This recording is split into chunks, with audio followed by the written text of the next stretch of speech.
Itu bukan bajuku.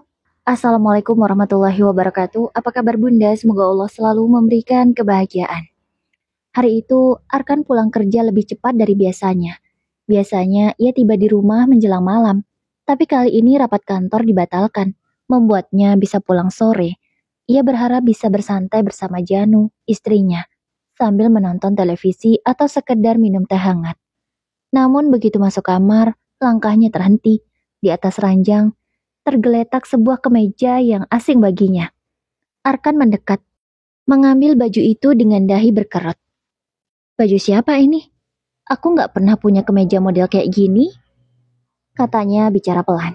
Ia mencium bau menyengat, seketika wajahnya berubah masam. Astagfirullah, kok ada bau kencing? Apa-apaan ini? Kenapa bisa ada baju kayak gini di kamar kita? Ucapnya lagi. Tangannya bergetar, pikirannya berkecamuk. Ia mencoba mencari penjelasan logis. Mungkin ini baju pekerja servis AC yang kemarin. Tapi, siapa pula yang meninggalkan baju bau kencing di kamar tidur orang lain? Dengan napas tersengal, Arkan memanggil istrinya. Janu, kamu di mana? Teriak Arkan. Tak lama, Janu muncul dari dapur sambil mengelap tangan. Wajahnya terlihat agak terkejut melihat suaminya pulang lebih cepat. Mas, kok udah pulang? Bukannya tadi rapat sampai malam? Tanya Janu gugup. Arkan mengangkat baju itu, menatap lekat wajah istrinya. Aku tanya, ini baju siapa? Tanya Arkan tegas. Janu menelan ludah. Sekilas, tatapannya terlihat panik, tapi ia cepat-cepat berusaha tenang. Itu, baju tukang servis AC kemarin. Mungkin kelupaan, aku juga baru sadar tadi. Jawabnya sambil tersenyum kaku. Arkan mendekat. Matanya semakin menatap tajam. Kalau memang tukang servis, kenapa baju ini ada di kamar kita, di atas ranjang, dan kenapa bau kencing? Tanya Arkan. Janu terdiam sejenak. Tangannya gelisah, memainkan ujung kain celemek yang masih dipakainya. Aku nggak tahu mas, mungkin dia ganti baju di sini sebentar. Aku juga nggak perhatiin. Jawab Janu gugup. Arkan menghela napas panjang. Rasanya ada yang tidak beres. Tapi ia tidak ingin gegabah. Ya sudah, tapi mulai sekarang, jangan sembarangan biarin orang ganti baju di kamar kita. Ini ruang pribadi kita, Jan. Aku nggak nyaman, kata Arkan. Iya mas, maaf. Aku janji nggak akan kejadian lagi, kata Janu mengangguk cepat. Malam itu, meski sudah berusaha tidur, mata Arkan terus terbuka. Pikirannya penuh tanda tanya. Baju asing itu seperti pertanda buruk. Dan hati kecilnya berbisik, ada sesuatu yang disembunyikan Janu. Ia menatap langit-langit kamar, lalu bergumam pelan. Kalau dugaan ini benar, aku harus tahu. Aku harus cari bukti. Sejak kejadian menemukan baju asing di kamar, hari-hari Arkan dipenuhi rasa curiga. Ia mencoba bersikap biasa di depan Janu, tapi hatinya terus digelayuti kegelisahan. Ada kalanya saat ia pulang larut malam, ia mendapati istrinya tampak tergesa menutup pintu kamar atau menaruh ponsel dengan wajah panik. Malam itu, Arkan duduk sendirian di ruang tamu. Lampu temaram, televisi menyala tanpa suara. Di tangannya, ia memegang segelas kopi yang sudah dingin. Ia menatap kosong ke arah dinding, lalu berbicara dengan dirinya sendiri. Kalau aku salah menuduh, aku akan menyesal seumur hidup. Tapi kalau memang benar, Janu menyembunyikan sesuatu, aku harus tahu kebenarannya. Gumamnya. Arkan teringat sesuatu. Beberapa waktu lalu, seorang temannya di kantor bercerita soal kamera kecil yang bisa dipasang secara tersembunyi. Dari sana, sebuah ide nekat muncul. Keesokan harinya, sepulang kerja, Arkan mampir ke toko elektronik. Ia membeli kamera mini seukuran kancing, lengkap dengan sistem penyimpanan otomatis. Saat tiba di rumah, ia langsung menuju kamar. Janu masih sibuk di dapur, jadi ia punya kesempatan. Matanya tertuju pada sebuah boneka besar di pojok kamar. Hadiah ulang tahun dari Arkan 2 tahun lalu. Boneka itu selalu duduk diam di kursi, menghadap ranjang. Arkan mendekat, memeluk boneka itu, lalu tersenyum miris. Maaf ya boneka, mulai hari ini kamu akan jadi mata-mata buatku, gumamnya. Dengan hati-hati, ia merobek sedikit bagian mata boneka, lalu memasang kamera kecil di dalamnya. Posisi itu sangat pas. Siapapun yang masuk kamar, gerak-geriknya bisa terlihat jelas. Setelah selesai, ia merapikan kembali jahitan mata boneka agar tak terlihat aneh. Arkan berdiri, menatap boneka itu lama. Kalau memang ada pengkhianatan, biar matamu yang jadi saksi. Malamnya, saat Janu masuk kamar, ia sempat melirik boneka itu. Arkan yang sedang membaca koran pura-pura tak memperhatikan. Tapi sebenarnya ia sedang memperhatikan reaksi istrinya. Mas, bonekanya kok dipindah ke sini? Biasanya kan di sebelah lemari. Tanya Janu. Arkan tersenyum kecil, mencoba menutupi. Ah, aku cuma iseng aja, supaya nggak kelihatan kosong di pojok. Kenapa? Kamu keberatan? Tanya Arkan. Enggak mas, aku cuma nanya aja. Kata Janu menggeleng cepat. Meski jawabannya terdengar santai, Arkan menangkap ada sedikit kegugupan di wajah istrinya. Ia semakin yakin bahwa keputusannya benar. Malam itu setelah Janu tertidur, Arkan bangun diam-diam. Ia mengambil laptopnya, mencoba menghubungkan kamera tersembunyi yang baru dipasang. Wajahnya tegang. Keringat dingin membasahi pelipis meski kamar ber-AC. Aku belum tahu apa yang akan kulihat. Tapi aku harus siap apapun yang terjadi, katanya dalam hati. Rekaman pertama hanya memperlihatkan Janu sedang membersihkan kamar siang tadi. Tidak ada hal yang mencurigakan. Namun Arkan tahu semua ini baru permulaan. Ia menutup laptop, lalu menatap boneka yang kini seakan hidup. Mulai sekarang, kau jadi saksi dalam rumah tanggaku, katanya pelan. Arkan berbaring kembali di samping istrinya, tapi matanya tak kunjung terpejam. Ia hanya menunggu saat kebenaran muncul dari mata boneka itu. Beberapa hari berlalu sejak Arkan memasang kamera di mata boneka. Setiap malam, ia menyalakan laptop, memeriksa rekaman. Awalnya yang terekam hanyalah hal-hal biasa. Janu membersihkan kamar, Janu menelepon seseorang sambil tertawa kecil, Janu berganti pakaian. Namun ada satu hal yang mengganjal hati Arkan. Hampir setiap kali ia tidak ada di rumah, Janu sering menutup tirai rapat-rapat, seolah ingin menyembunyikan sesuatu. Hari itu, Arkan sengaja beralasan lembur, padahal ia hanya duduk di mobil yang terparkir tak jauh dari rumah. Laptopnya menyala, terhubung dengan kamera. Jantungnya berdetak cepat, tangannya gemetar saat membuka rekaman real time. Di layar, terlihat Janu mondar-mandir di kamar. Ia tampak gelisah, memeriksa jam dinding berulang kali. Tak lama kemudian, suara pintu depan terbuka. Arkan menahan napas. Sosok lelaki masuk ke kamar, dan hatinya seolah diremukan ribuan kali. Itu Andre, sahabatnya sendiri. Tidak, ini gak mungkin. Andre. Arkan gemetar. Ia berbisik dengan diri sendiri. Di layar, Andre menutup pintu kamar, lalu tersenyum pada Janu. Akhirnya, aku bisa datang. Arkan gak curiga kan? Tanya Andre pada Janu. Janu dengan suara manja mengangguk. Tenang aja, dia percaya banget sama kamu. Lagian dia lagi sibuk kerja, mana sempat mikirin yang lain. Andre tertawa kecil, lalu menarik Janu ke pelukannya. Ya Allah, tega sekali kalian. Arkan sampai menggertakkan giginya. Matanya panas. Air mata jatuh begitu saja. Ia menyaksikan sahabat yang dulu selalu ada saat ia susah. Sahabat yang ia percaya sepenuh hati, kini mencium istrinya di ranjang yang selama ini menjadi saksi rumah tangga mereka. Kamu tahu nggak, aku iri sama Arkan. Dia punya kamu, wanita secantik dan sebaik ini. Ucap Andre yang terdengar dari rekaman kamera. Janu tersenyum menggodanya. Kalau kamu iri, kenapa nggak dari dulu? Aku juga nggak mungkin nolak kalau kamu serius. Andre memeluknya lebih erat. Janu membalas dengan penuh gairah. Arkan menutup mulutnya dengan tangan, menahan suara tangis dan teriakannya. Tubuhnya gemetar hebat, seolah ingin merobek layar laptop itu. Kalian, aku sudah anggap kalian keluargaku sendiri. Kenapa tega sekali mengkhianati aku begini? Ucap Arkan di sela isak tangisnya. Adegan itu terasa berlanjut. Janu dan Andre semakin larut dalam perselingkuhan. Arkan tak sanggup lagi menonton. Ia menutup laptop dengan keras. Napasnya memburu. Keringat dingin bercucuran di pelipisnya. Tangannya mengepal. Kukunya hampir menembus kulit. Cukup, aku gak bisa diam lagi. Janu, Andre, kalian akan menyesal. Ia menyalakan mesin mobil dengan kasar, lalu melaju kencang di jalanan gelap. Matanya merah, wajahnya penuh amarah bercampur luka. Dalam kepalanya, hanya ada satu kalimat yang berulang-ulang. Dan selalu bergema, aku akan membuat kalian hancur. Malam itu, mobil Arkan berhenti di depan rumah dengan suara rem yang berderit keras.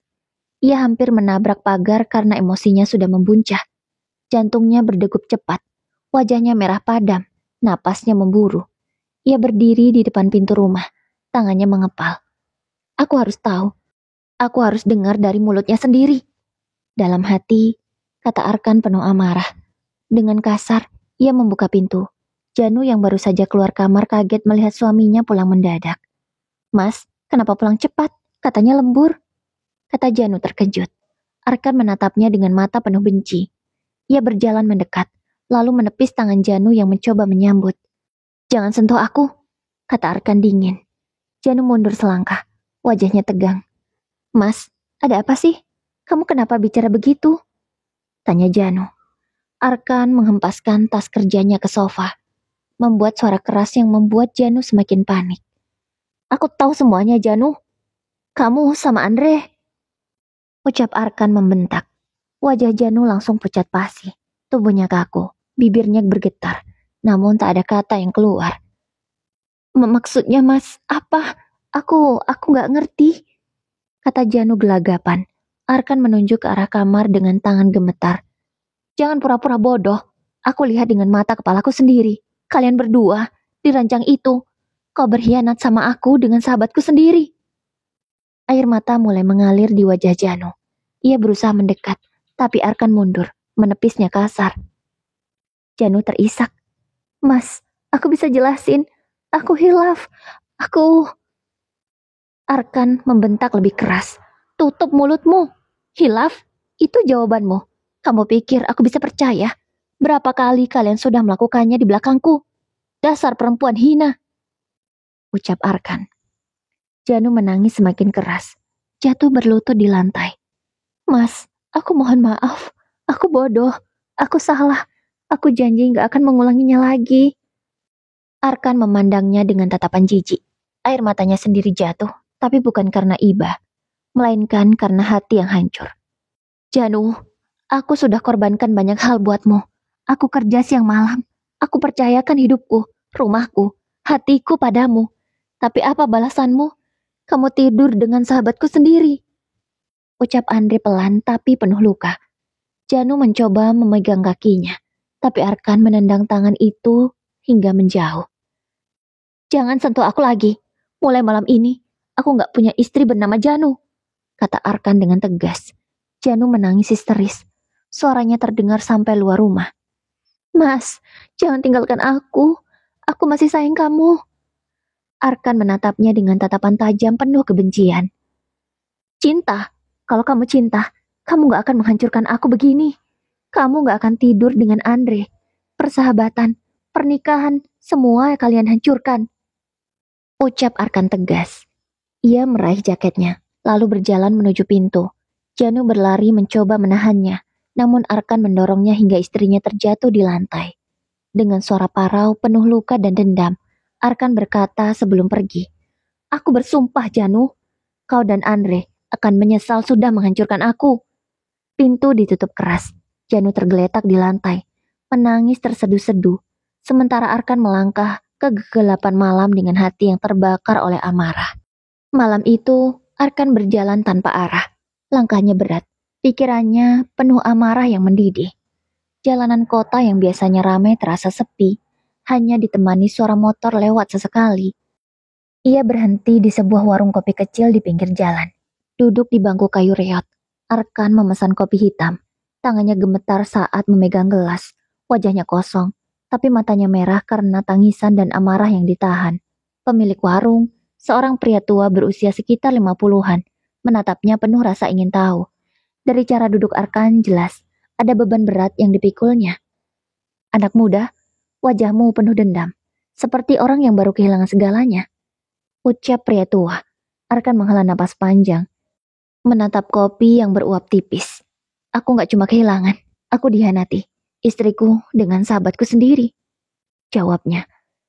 Pria tua itu mengangguk pelan, seakan tidak terkejut. Dunia ini memang kejam. Orang yang kita percayai justru bisa menusuk kita dari belakang. Kok ingin mereka menyesal? Tanya pemilik warung itu. Arkan menatap pria itu tajam. Lebih dari itu, aku ingin mereka hancur. Aku ingin mereka merasakan sakit berkali lipat dari yang aku rasakan. Jawab Arkan berapi-api. Pria tua itu menyeringai samar. Ia mencondongkan tubuh. Suaranya menurun menjadi bisikan. Kalau begitu, ada jalan. Tapi bukan jalan biasa. Ada seorang dukun sakti di pinggir kota. Banyak orang datang padanya untuk membalas dendam. Dan mereka berhasil. Arkan terdiam. Hatinya bimbang. Tapi bayangan wajah Janu dan Andre saat berkhianat membuat amarahnya kembali menyala. Arkan berkata, pelan, hampir bergumam. Kalau itu bisa bikin mereka sengsara, aku rela. Aku akan lakukan apa saja. Pria tua itu tersenyum puas, lalu mengeluarkan secari kertas lusuh dari sakunya. Ia menuliskan alamat di atasnya. Cari gubuk tua itu di dekat hutan kecil, arah timur kota. Kau akan menemukan dia di sana. Tapi ingat, setiap balasan ada harganya. Arkan meraih kertas itu dengan tangan gemetar. Hatinya masih diselimuti keraguan, tapi nafsu balas dendam menutupinya. Janu, Andre, kalian pikir kalian menang? Tidak, aku akan buktikan kalau pengkhianatan kalian ada balasannya. Ucap Arkan berbisik. Malam itu Arkan pulang dengan membawa alamat yang akan mengubah hidupnya selamanya. Ia belum tahu, jalan yang ia pilih bukan hanya akan menghancurkan musuh-musuhnya, tapi juga akan menyeretnya pada kegelapan yang lebih dalam. Hujan rintik-rintik turun malam itu.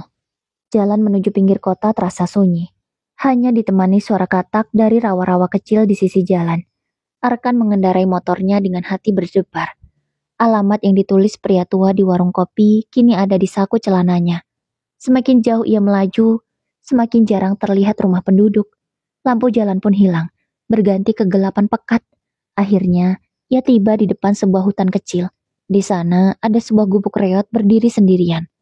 Asap tipis mengepul dari dalam. Bau kemenyan samar tercium hingga luar. Arkan menelan ludah, lalu turun dari motor. Kakinya sempat ragu melangkah.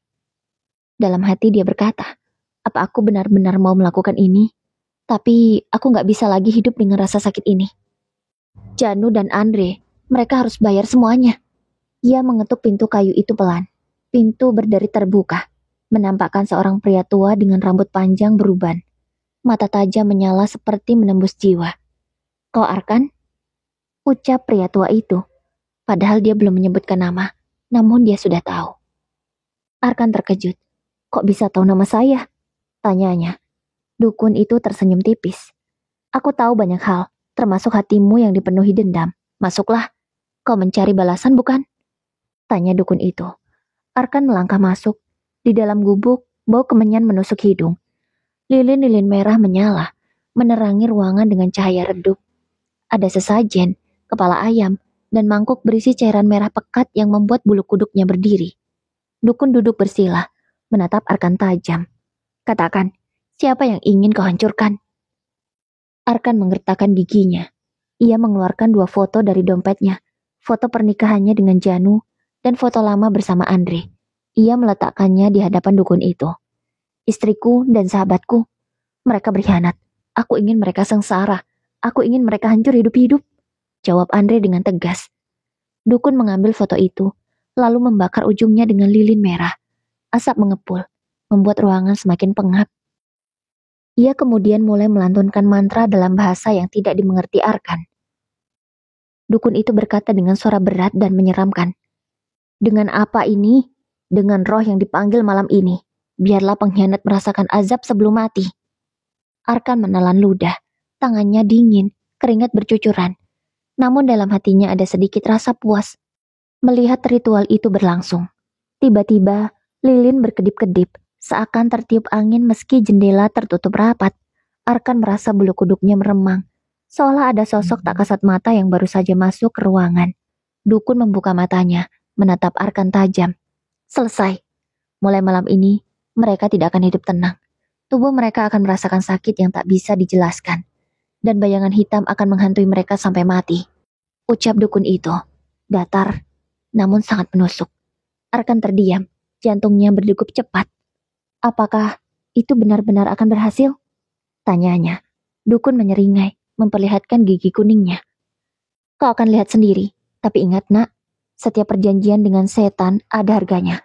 Kau mungkin puas melihat mereka sengsara, tapi bayangan kegelapan juga akan mengikutimu. Jawab dukun itu. Arkan menunduk. Suara dukun itu terasa menusuk telinganya. Tapi ia sudah bulat hati.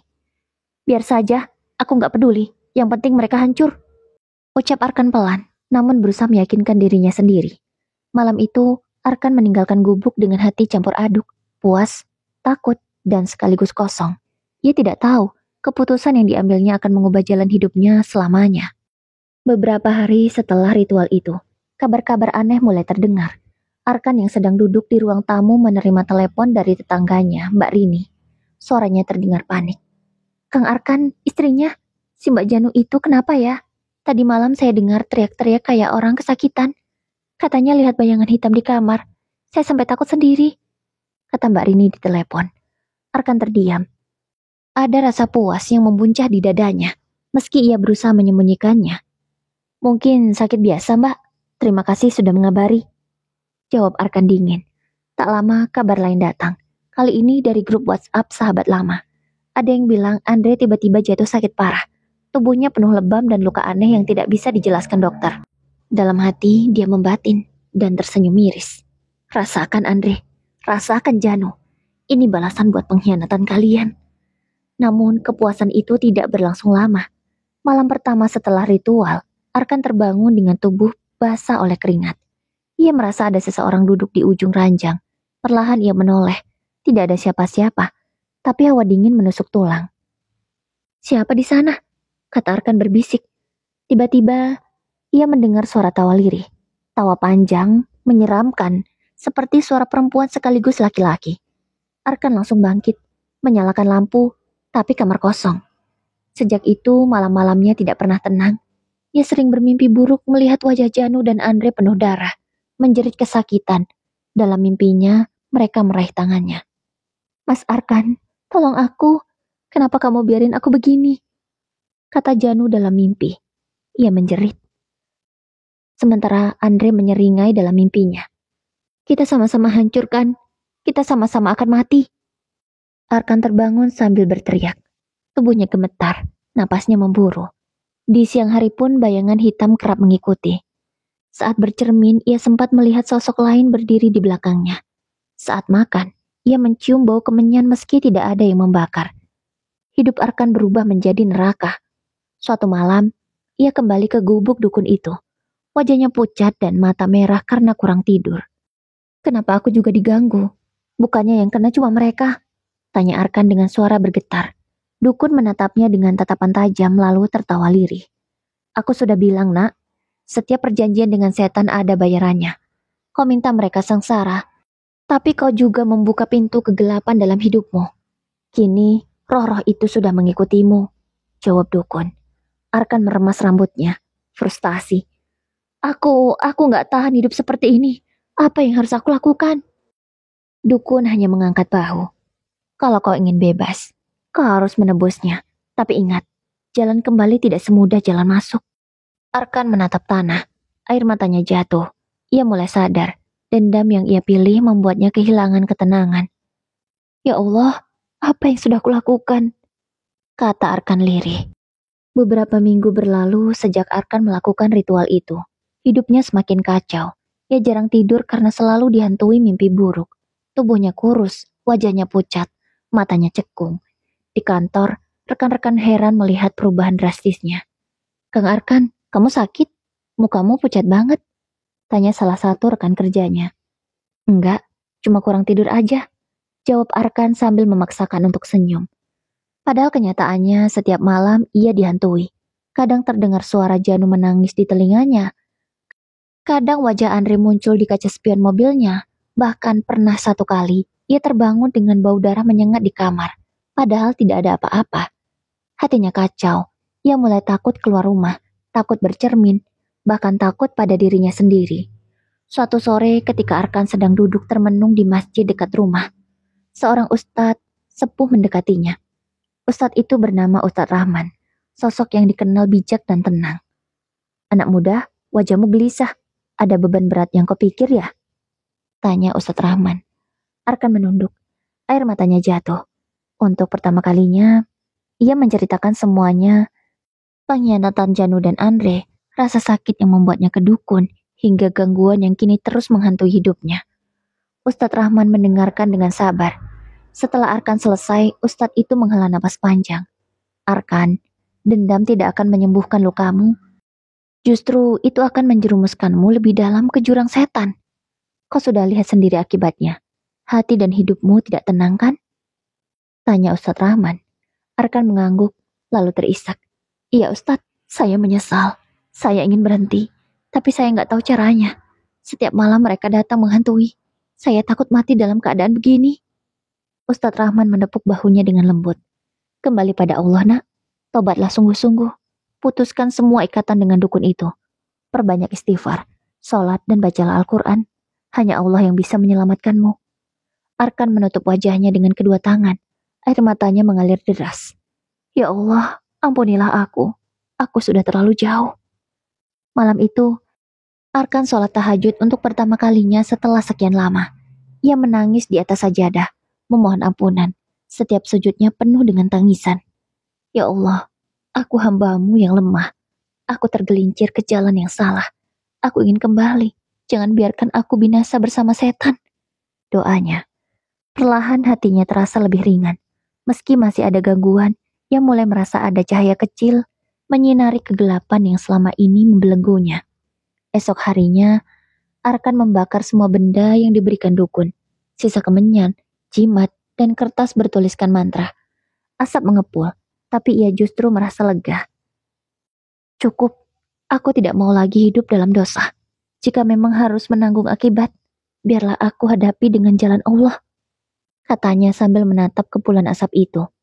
Sejak hari itu, Arkan rutin mendatangi Ustadz Rahmat untuk belajar agama, memperbaiki sholat dan membersihkan hatinya. Hari-hari Arkan perlahan berubah. Walau masih ada bayangan masa lalu yang kadang muncul dalam mimpi, ia kini lebih kuat menghadapi semuanya dengan doa. Rasa dendam dalam dadanya mulai luluh oleh istighfar yang tak henti-henti. Di masjid, ia semakin sering terlihat duduk bersama Ustadz Rahman. Dari sana, banyak jamaah mulai mengenalnya sebagai lelaki yang sedang memperbaiki diri. Suatu sore, setelah sholat maghrib, seorang jemaah bernama Pak Idris menghampirinya. Arkan, saya lihat kamu rajin ke masjid belakangan ini. Alhamdulillah, teruslah begitu. Oh ya, kebetulan saya punya keponakan, namanya Hana. Dia rajin ngaji, aktif di majelis taklim. Saya pikir mungkin kamu cocok berteman dengannya. Ucap Pak Idris. Arkan terdiam. Hatinya sempat ragu. Luka pengkhianatan Janu masih meninggalkan bekas. Namun, Ustadz Rahman menepuk bahunya. Kalau kau sudah benar-benar ingin memulai hidup baru, jangan biarkan masa lalu terus membelenggumu. Allah bisa memberi pengganti yang lebih baik, nak. Arkan mengangguk pelan. Kalau memang itu takdir dari Allah, saya terima, Pak. Jawab Arkan. Beberapa hari kemudian, pertemuan itu terjadi di rumah sederhana Pak Idris. Hana duduk di ruang tamu, mengenakan gamis biru muda dan jilbab putih. Wajahnya teduh, senyumnya lembut, sorot matanya penuh ketulusan. Arkan menunduk sopan saat berkenalan. Assalamualaikum, saya Arkan. Waalaikumsalam, Mas Arkan. Senang bisa berkenalan. Jawab Hana tersenyum. Percakapan mereka sederhana, namun menenangkan. Tidak ada kepura-puraan, tidak ada kepalsuan. Hana berbicara dengan santun, lebih banyak mendengarkan, dan saat bercerita, ia selalu menyelipkan doa atau kalimat syukur. Hati Arkan yang sudah lama retak, untuk pertama kalinya terasa hangat kembali. Malamnya, Arkan berdoa di sajadah. Arkan berbisik dalam doanya, Ya Allah, kalau Hana memang jodohku, permudahkanlah. Aku tidak ingin lagi tersesat. Aku hanya ingin keluarga yang sakinah mawaddah warahmah, yang Engkau ridhoi. Doa itu seolah dijawab cepat. Beberapa bulan kemudian, dengan restu keluarga dan bimbingan Ustadz Rahman, Arkan menikahi Hana dalam akad sederhana. Saat mengucap ijab kabul, air mata Arkan menetes. Ia merasa seakan Allah benar-benar memberinya kesempatan kedua. Hana menggenggam tangannya setelah akad usai. Mulai hari ini, kita sama-sama belajar jadi hamba Allah yang lebih baik ya mas, kata Hana lembut sambil tersenyum. Arkan menatapnya, hatinya bergetar. Insya Allah Hana, aku janji, aku akan jaga kamu sebaik-baiknya. Untuk pertama kalinya setelah sekian lama, Arkan merasakan ketenangan sejati. Bukan dari dendam, bukan dari amarah, melainkan dari cinta yang tulus dan doa yang tak henti-henti. Sementara Arkan mulai menata hidupnya kembali bersama Hana, kabar buruk terus datang tentang Janu dan Andre. Janu jatuh sakit parah, tubuhnya kurus kering, matanya cekung, kulitnya penuh ruam merah dan lebam-lebam aneh. Berbagai rumah sakit sudah didatangi, tapi dokter angkat tangan. Secara medis, kami tidak menemukan penyebab jelas, tapi kondisinya terus memburuk, kata dokter. Janu hanya bisa terbaring, merintih kesakitan. Setiap malam ia berteriak-teriak ketakutan. Katanya ada bayangan hitam yang menindih dirinya. Sementara itu, Andre tidak kalah tragis. Ia mengalami batuk darah, tubuhnya melemah. Dan setiap malam, mimpi buruk menyerang. Dalam mimpi, ia selalu melihat Arkan dengan mata merah menyala. Arkan, ampun, aku salah, ucap Andre dalam mimpi. Dia sangat ketakutan. Tapi begitu bangun, tubuhnya semakin sakit. Hingga suatu malam, kabar duka datang bersamaan. Janu meninggal lebih dulu, dengan wajah pucat penuh ketakutan. Tidak lama setelah itu, Andre pun menghembuskan napas terakhir dalam kondisi mengenaskan. Kabar itu sampai ke telinga Arkan. Ia hanya terdiam lama, lalu menarik napas berat. Hana yang berada di sisinya menggenggam tangannya erat. Mas, sabar ya, semua sudah jadi ketentuan Allah. Arkan menunduk, matanya berkaca-kaca. Aku yang dulu membuka pintu kegelapan ini. Tapi sekarang aku sadar, Allah lebih berkuasa. Mereka sudah pergi dengan cara yang tragis. Semoga Allah mengampuni dosa mereka, kata Arkan lirih. Hana menatapnya penuh kelembutan. Yang penting sekarang, Mas Arkan tidak kembali ke jalan itu lagi. Kita jalani hidup dengan iman dan doa. Jangan biarkan masa lalu merusak masa depan kita, kata Hana. Arkan mengangguk, air matanya menetes. Tapi kali ini bukan air mata dendam, melainkan rasa syukur. Ya Allah, terima kasih. Engkau beri aku kesempatan kedua. Ampunilah kesalahanku. Terimalah taubatku. Dan lindungilah keluargaku dari godaan setan, kata Arkan berdoa dalam hati. Hari-hari Arkan kini dipenuhi kedamaian sederhana. Bersama Hana, ia menata rumah tangga dengan penuh cinta dan doa. Ia tidak pernah lupa pada masa lalunya, tapi menjadikannya sebagai pelajaran berharga. Bahwa dendam hanya membawa pada kehancuran, sedangkan ampunan dan taubat membawa pada ketenangan. Di suatu pagi, ketika melihat Hana menyiapkan sarapan dengan senyum tulus, Arkan tersenyum haru. Inilah kebahagiaan yang sebenarnya, bukan balas dendam, tapi ketulusan, ucapnya pelan sambil menatap Hana. Dan di dalam hatinya, ia berjanji untuk tidak pernah lagi berpaling dari jalan Allah. Oke Bunda, kisahnya cukup sampai di sini. Semoga bisa diambil hikmahnya. Jangan sekali-kali menyakiti orang lain, karena fatal akibatnya. Mungkin jika kita punya salah pada Allah, kita tinggal bertaubat. Tapi kalau kita punya salah dengan manusia, belum tentu setelah kita minta maaf akan dimaafkan. Jadi jagalah hubungan baik sesama manusia ya Bunda, karena tak ada yang benar-benar bisa memaafkan dengan tulus. Bahkan mungkin bisa melakukan sesuatu seperti yang Arkan lakukan. Jangan lupa bahagia dan tersenyum. Wassalamualaikum warahmatullahi wabarakatuh.